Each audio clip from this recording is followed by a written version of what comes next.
नमस्कार प्रिय मित्रों, मैं अंजू शर्मा संस्कृत जीवनम में आप सभी का स्वागत करती हूँ।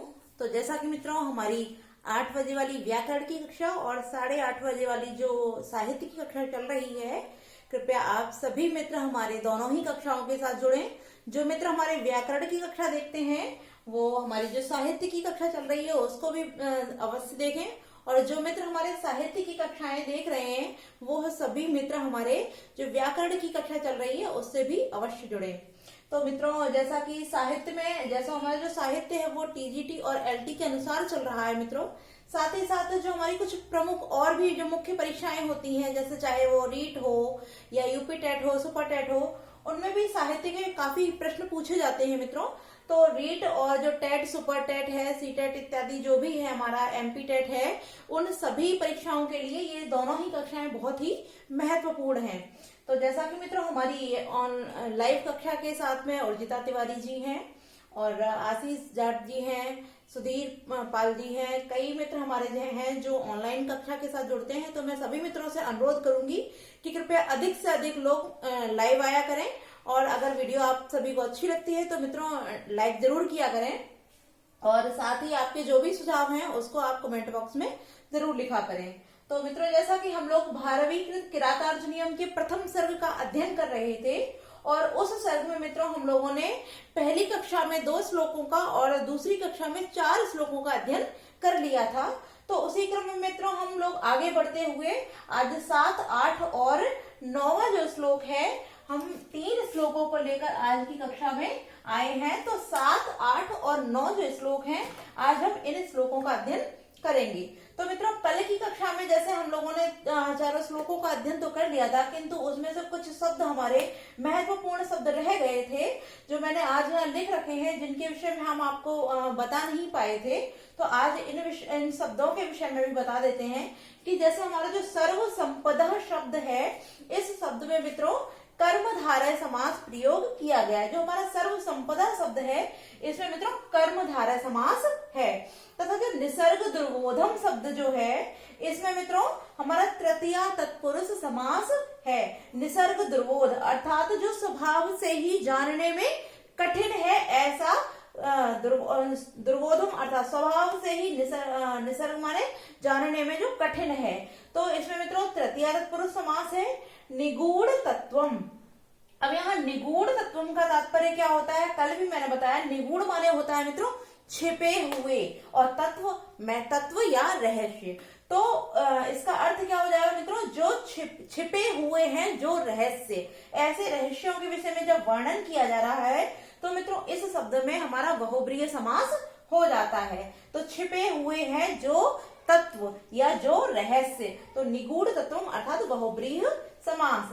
न्यवर्तम अर्थात नीति का मार्ग, न्यवर्त नीति का है जो मार्ग, नीति का मार्ग। तो इसमें मित्रों क्या हो जाती है, इसमें हमारा षष्ठी तत्पुरुष समास हो जाता है। तो मित्रों ये कल 4 शब्द हमारे रह गए थे जिनके विषय में हमने अध्ययन नहीं किया था, तो आज हमने इन शब्दों के विषय में जान लिया है। तो आज हम अपने श्लोकों की ओर बढ़ते हैं मित्रों। तो जैसा कि हमने आप सभी से कहा था कि आज हम 7, 8 और 9 जो हमारे श्लोक संख्या है इनका अध्ययन करेंगे। तो आइए पहले हम एक बार इनका वाचन एक एक करके श्लोकों का वाचन करते जाते हैं, साथ ही साथ उनके अर्थों को भी जानते जाते हैं। तो मित्रों जो हमारा 7वां श्लोक है वो भी हमारा वंशस्थ छंद में है। 7, 8, 9 और मतलब 44 तक के जो जितने भी श्लोक हैं, 1 से लेकर 44 तक के, वो सभी वंशस्थ छंद में है। तो आइए मित्रों हम इसका वाचन करते हैं। तो आप सभी लोग मेरे साथ बोलिए। विशंकमानो भवता पराभवम् नृपासनस्थोऽपि वनादिवासिनः दुरोदरच्छद्मजितां समीहते नयेन जेतुं जगति सुयोधना। तो इसमें मित्रों जैसे कि हमने आपको बताया था कि जो वनेचर होता है वो अपने कथनों को युधिष्ठिर के समक्ष रखना प्रस्तुत कर देता है। अब वो जब भी वनेचर अपनी बात को रखना आरंभ करता है, उससे पहले वो युधिष्ठिर से भली प्रकार से अपने अप्रिय और प्रिय दोनों प्रकार के कथनों के लिए युधिष्ठिर से क्षमा याचना भी कर लेता है कि जो हित चाहने वाले लोग होते हैं वो कभी भी झूठ नहीं बोलते हैं, और झूठ ऐसा झूठ जो प्रिय लगे किंतु झूठ हो, ऐसे झूठ को नहीं बोलते हैं। इसलिए इसलिए आप मेरे साधु और असाधु जो भी वक्तव्य हैं, अर्थात जो प्रिय और अप्रिय दोनों प्रकार के बातें हैं, वक्तव्य हैं, उनको आप क्षमा कीजिए। तो उसी प्रकार वो क्षमा याचना करने के पश्चात अपनी बातों को रखना आरंभ करता है। तो इसमें मित्रों वनेचर कहता है, तो यहां से वो आरंभ करता है कि नृपासन स्थो अपि, नृपासन, नृप अर्थात राजा के आसन पर, स्थो अपि बैठे होने पर भी। अब राजा का आसन क्या होता है मित्रों? सिंहासन। तो यहाँ बोला जा रहा है, फर्नीचर कह रहा है कि नृप आसन, राजा के आसन पर अर्थात सिंहासन पर, स्थो अपि बैठे होने पर भी, सुयोधन। अब यहाँ जो दुर्योधन है उसको हमारे जो महाकवि भारवी हैं उन्होंने यहाँ सुयोधन संबोधित किया है मित्रों। तो आपसे प्रश्न इस प्रकार भी पूछ सकता है कि भारवी ने दुर्योधन को किस नाम से संबोधित किया है। तो हम बता सकते हैं कि मित्रों ये जो सुयोधन है तो भारवी ने सुयोधन नाम से दुर्योधन को संबोधित किया है। तो यहाँ सुयोधन के विषय में बताते हुए कहता है वनेचर कि राजा के सिंहासन पर बैठे होने पर भी वह दुर्योधन, सुयोधना अर्थात दुर्योधन, वनाधिवासना, वन में वास करने वाले, अर्थात जो वन में रहने वाले हैं, कौन?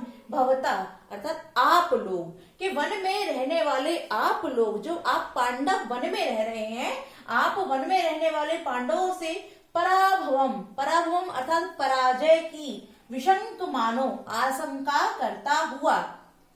तो जो दुर्योधन है वो राजा के सिंहासन पर बैठे हुए होने पर भी अर्थात सिंहासन पर स्थित होने पर भी वह दुर्योधन वन में निवास करने वाले आप लोगों से पराजय की आशंका करता हुआ दुरोदर अर्थात जुए में, छद्म छल द्वारा, जिताम माने जीती हुई, जगतीम, जगतीम से तात्पर्य है मित्रों पृथ्वी अर्थात राज्य से, कि जो जुए में छल द्वारा जीती हुई पृथ्वी को क्या करना चाह रहा है मित्रों?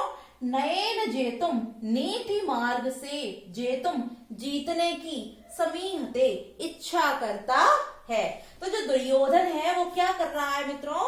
वो कर रहा है, राज सिंहासन पर तो बैठा है किंतु फिर भी आप लोगों से, क्योंकि आप बहुत वीर हैं, आपके सभी भाई पराक्रमी हैं, इसलिए आप वन में निवास करने वाले लोगों से भी पराजय की आशंका करता हुआ। अब पराजय की आशंका क्यों कर रहा है? क्योंकि आपके जो 4 भाई हैं वो भी बहुत पराक्रमी हैं, आप स्वयं भी बहुत पराक्रमी हैं, इसलिए आप लोगों से पराजय की आशंका करता हुआ वह दुर्योधन, जो उसने जुए में, क्योंकि द्यूत क्रीड़ा में उसने राज्य को छल से जीता था, उसने किसी युद्ध में वहां इंद्रप्रस्थ को नहीं जीता था। किस प्रकार जीता था मित्रों? एक द्वैत क्रीड़ा रखी थी, तो द्वैत क्रीड़ा में उसने छल से द्वारा, जो उसके दुर्योधन के मामा थे शकुनी, उन्होंने छल द्वारा उस पृथ्वी को, उस राज्य को क्या किया था? छल अर्थात जो जुए में छल द्वारा जीती हुई उसका राज्य था अर्थात पृथ्वी थी, जगतीम माने पृथ्वी को, नयन जेतुम नीति मार्ग से, जेतुम माने जीतने की, समीहते अर्थात इच्छा करता है। ठीक है मित्रों, तो आपने एक एक शब्द करके अर्थ जान लिया। अब इसका संपूर्ण अर्थ हम पढ़ लेते हैं कि राज सिंहासन पर स्थित होने पर भी सुयोधना वह दुर्योधन वन में निवास करने वाले भवता आप लोगों से पराभवम विशंक मानो पराजय की आशंका करता हुआ दुरोदरम छद्म जिताम, दुरोदर अर्थात जुए में छल द्वारा जीती हुई पृथ्वी को, जगतीम पृथ्वी को नीति मार्ग से जीतने की इच्छा करता है। समीहते माने इच्छा करता है। अब देखते हैं मित्रों, यहाँ जो विशंक मानो हमारा शब्द है इसमें सानच प्रत्यय का प्रयोग किया गया है। वि उपसर्ग है, संक धातु है और सानच प्रत्यय है। अब नृपासन स्थो अपि, यह नृप और आसन में दीर्घ स्वर संधि का प्रयोग किया है। साथ ही साथ स्थो में अगर हम स्थोधन अपि देखते हैं तो मित्रों उत्तर संधि का प्रयोग है, किंतु यदि स्थोधन अपि देखते हैं तो यहाँ पूर्व संधि का विधान किया गया है। इसी प्रकार वनाधिवासिना, यहाँ वन धन अधिवासिना, यानी कि वस धातु से पूर्व अधि का विधान किया है। साथ ही साथ वन धन अधिवासिना में दीर्घ संधि का विधान किया गया है मित्रों। और यहाँ जो जेतुम है, इस जेतुम में मित्रों तुमन प्रत्यय का प्रयोग किया गया है और नयन इसमें तृतीया व्यक्ति है अर्थात नीति के मार्ग से या नीति के द्वारा, नीति मार्ग से जेतुम जीतने की इच्छा करता है।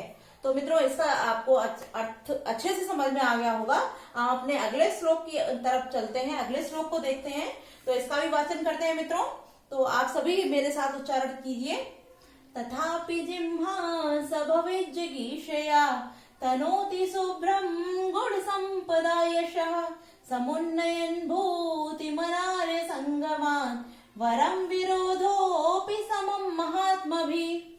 तो हमारा जो 8वां श्लोक है मित्रों, हम इसके अर्थ को जानते हैं।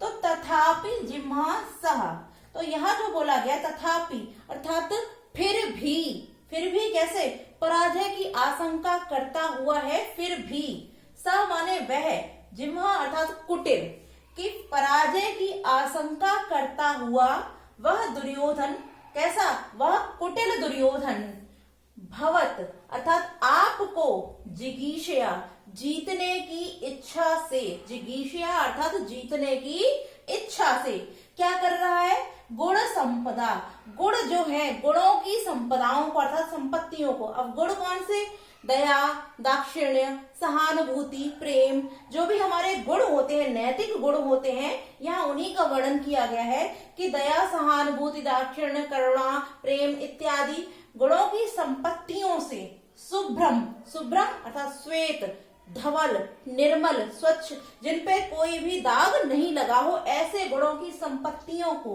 यश, यश को, तनोति माने फैला रहा है अर्थात विस्तार कर रहा है। तो वो दुर्योधन क्या कर रहा है मित्रों, आपको जीतने की इच्छा से क्या कर रहा है कि फिर भी आपसे पराजित होने की आशंका के साथ, यानी पराजित होने की आशंका उसके मन में है, फिर भी वह दुर्योधन कैसा दुर्योधन, वह कुटिल दुर्योधन, क्योंकि दुर्योधन कभी भी नीति मार्ग पर नहीं चला, उसने सदैव कुटिलता का ही कार्य किया है।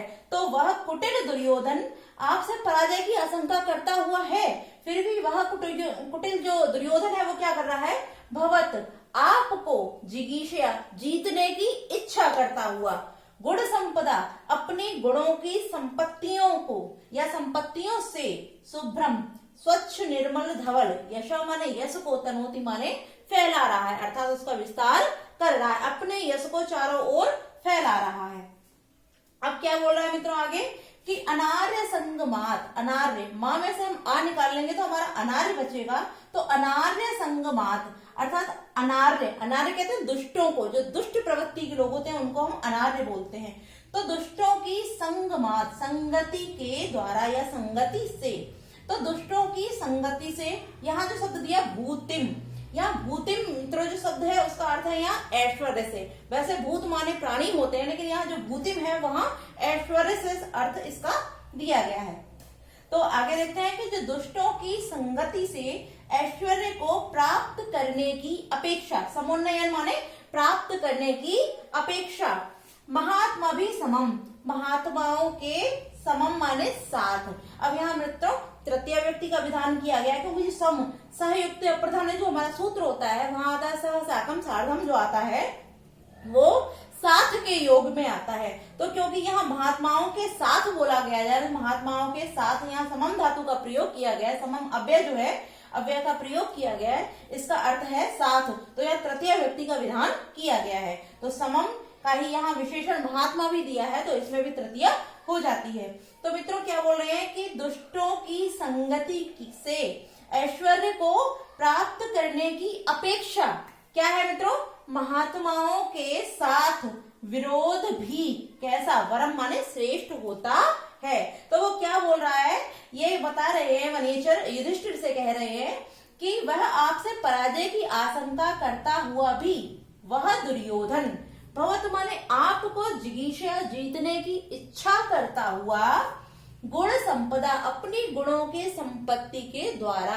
अब गुण भी मैंने आप सभी को बता दिए, जो दया, करुणा, मतलब दाक्षिण्य, प्रेम इत्यादि जो गुण होते हैं, नैतिक गुण होते हैं, उनकी संपत्तियों से क्या कर रहा है, शुभ्रम, निर्मल, स्वच्छ, धवल, यश को फैला रहा है। तनोति माने उनका विस्तार कर रहा है, उनको फैला रहा है। अब आगे क्या बोलता है कि जो दुष्टों की संगति के द्वारा या संगति से, अर्थात दुष्टों की संगति से भूतिम ऐश्वर्य को प्राप्त करने की अपेक्षा। अब यहाँ बता रहा है कि जो दुष्ट लोग हैं उनके सहयोग से जो हम ऐश्वर्य, धन इत्यादि संपत्ति को अर्जित कर रहे हैं, उसकी अपेक्षा क्या श्रेष्ठ है मित्रों, कि जो महात्मा लोग होते हैं, महात्मा से आकाश है यहाँ पर सज्जन व्यक्तियों से, कि जो सज्जन व्यक्ति होते हैं उनके साथ मित्रों क्या विरोध भी श्रेष्ठ होता है। तो यहाँ जो हमारी द्वितीय जो 8वें श्लोक की चौथा चरण है, अर्थात जो अंतिम लाइन है, ये क्या है हमारी, ये हमारी मित्रों सूक्ति वाक्य है। तो आप लोग इसको नोट कर लीजिए, अंडरलाइन कर लीजिए, और आप लोग पढ़ते समय कृपया किताब अपनी साथ में रखें, जिससे कि आपको एक एक शब्द क्लियर होता चले। तो इसमें क्या बोल रहा है मित्रों, जो हमारी सूक्ति लाइन है कि जो सज्जन व्यक्ति होते हैं ऐसे लोगों के साथ जो हमारा विरोध भी होता है वो कैसा होता है मित्रों, श्रेष्ठ होता है। अब वो श्रेष्ठ क्यों होता है, क्योंकि मित्रों जो सज्जन व्यक्ति होते हैं वो कभी छिपकर वार नहीं करते हैं, अर्थात उन्हें जो भी करना होता है या जो भी कार्य वो करते हैं वो आपके सम्मुख आकर या आमने सामने का ही करते हैं। तो इसीलिए बोला गया है कि जो सज्जन व्यक्ति होते हैं उनके साथ मित्रों जो हमारा विरोध होता है, जो द्वेष होता है, वो भी श्रेष्ठ होता है। किसकी अपेक्षा, जो दुष्ट व्यक्ति होते हैं उनके साथ से जो हम ऐश्वर्य संपत्ति को अर्जित करते हैं उसकी अपेक्षा मित्रों जो सज्जन होते हैं उनके साथ हमारा द्वेष भी श्रेयस्कर होता है। अब वो भी बता दिया क्यों होता है, क्योंकि जो सज्जन व्यक्ति होते हैं वो कभी भी अपनी सज्जनता को नहीं छोड़ते हैं। उसी प्रकार जो दुष्ट व्यक्ति होते हैं वो कभी भी अपनी दुष्टता को नहीं छोड़ते हैं। आप उनके साथ मिलकर कोई कार्य कर रहे हैं तो जब तक उनका आपसे लाभ होता है तभी तक वो आपका साथ देते हैं, और जैसे ही उनका जो लाभ है वो निकल जाता है उसके बाद वो आपको कभी भी छलने से पीछे नहीं हटते हैं। तो इसीलिए बताया गया है मित्रों कि जो दुष्ट व्यक्ति हैं ऐसे लोगों के साथ मिलकर ऐश्वर्य संपत्ति को अर्जित करने की अपेक्षा जो हमारे महान लोग होते हैं, सज्जन व्यक्ति होते हैं, उनके साथ विरोध करना भी कैसा होता है मित्रों, श्रेयस्कर या श्रेष्ठ होता है। ठीक है मित्रों, तो इस श्लोक का भी आप सभी को अर्थ पता चल गया होगा। अब हमारे जो इसमें कुछ शब्द दिए गए हैं उनको भी देख लेते हैं। जैसे यहाँ जो महात्मा भी शब्द दिया है, महात्मा भी यहाँ मित्रों हमारा बहुब्रीहि समास कहा गया। जो महात्मा भी है यहाँ बहुब्रीहि समास है। और जो गुण संपदा शब्द दिया है, गुण संपदा, यहाँ मित्रों षष्ठी तत्पुरुष समास का विधान किया गया है। आगे हम देखते हैं जो हमारा लिखा हुआ है यहाँ अनार्य संगमात, अनार्य संगमात, यहाँ मित्रों षष्ठी तत्पुरुष समास है। आगे देखते हैं हमारे इसमें जो भी, और हमने अभी आपको बता दिया यहाँ जो महात्मा भी जो समम का विशेषण है, इसलिए यहाँ तृतीय व्यक्ति का विधान किया गया है। हमारा जो 9वां श्लोक है इसके विषय में अध्ययन करते हैं मित्रों, तो इसको भी एक बार उच्चारित कर लेते हैं। कृतारिषड्वर्ग जयेन मानवी मगम्य रूपाम पदवीं प्रपेत्सुना विवज्जनतं दिवमस्त तंद्रिणा वितन्यते तेन नयेन पौरुषम। अब इसको भी देखते हैं। इस श्लोक में मित्रों कहा जा रहा है, जैसे वनेश्वर आगे बताता है कि कृतारि षड वर्ग जयेन, षड वर्ग जयेन। अब यहाँ 6 जो हमारे शत्रु हैं, कृतारि षड वर्ग, अर्थात जो हमारे 6 शत्रु कहे जाते हैं। अब वो शत्रु कौन कौन से हैं, जैसे काम, क्रोध, लोभ, मोह, मद और मत्सर, ये मनुष्यों के शत्रु कहे जाते हैं। तो ये जो 6 शत्रुओं के जो वर्ग हैं, इनको जयेन माने जीतने वाले के द्वारा अगम्य रूपाम, अगम्य जहाँ कठिनाई से जाया जाए, अगम्य का तात्पर्य गम्य होता है जहाँ सरलता से पहुंच जाया जाए, किंतु अगम्य जहाँ कठिनाई से पहुंच पाया जाए। रूपाम जो अगम्य अर्थात कठिनाई से प्राप्त करने योग्य है, ऐसी मानवी मनु के द्वारा, क्योंकि मित्रों हम सभी लोग मनु की संतान माने जाते हैं। तो जो हमारे मनु हैं उनके द्वारा पदवी, जिस पद को नियुक्त किया गया, अर्थात ऐसी पदवी जो प्रजा के पालन से युक्त है, अर्थात प्रजा के पालन को नियुक्त करती है, अर्थात प्रजा के पालन को बताती है। तो प्रजा के पालन करने वाले मार्ग को प्रपत्सुना प्राप्त करने की इच्छा से।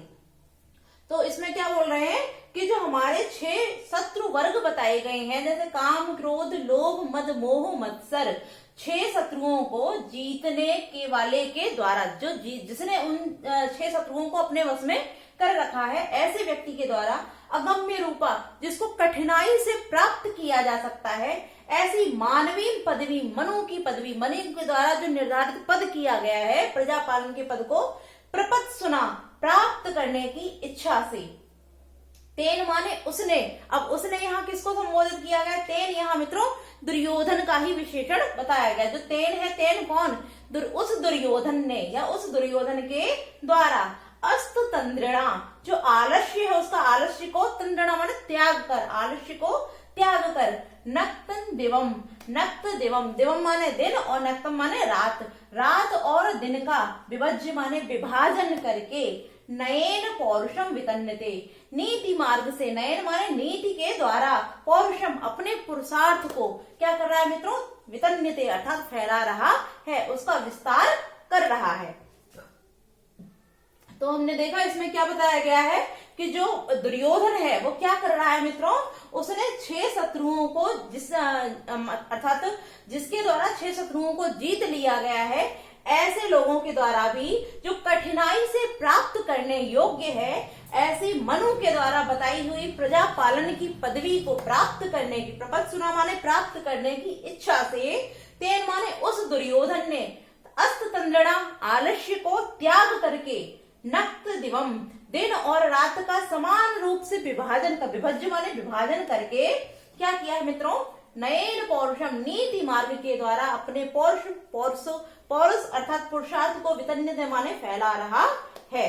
ठीक है मित्रों, तो इसका अर्थ हम लोगों ने जान लिया। अब हम इसमें देखते हैं जो हमारा दिया है कृत ऋषड वर्ग, इसमें मित्रों क्या है? जैन, जो हमारा शब्द दिया है इसमें बहुब्रीहि समास का प्रयोग किया गया है। आगे देखते हैं अगम्य रूपाम, अगम्य रूपाम, तो अगम्य रूपा यश्यताम, यहाँ भी मित्रों बहुब्रीहि समास है।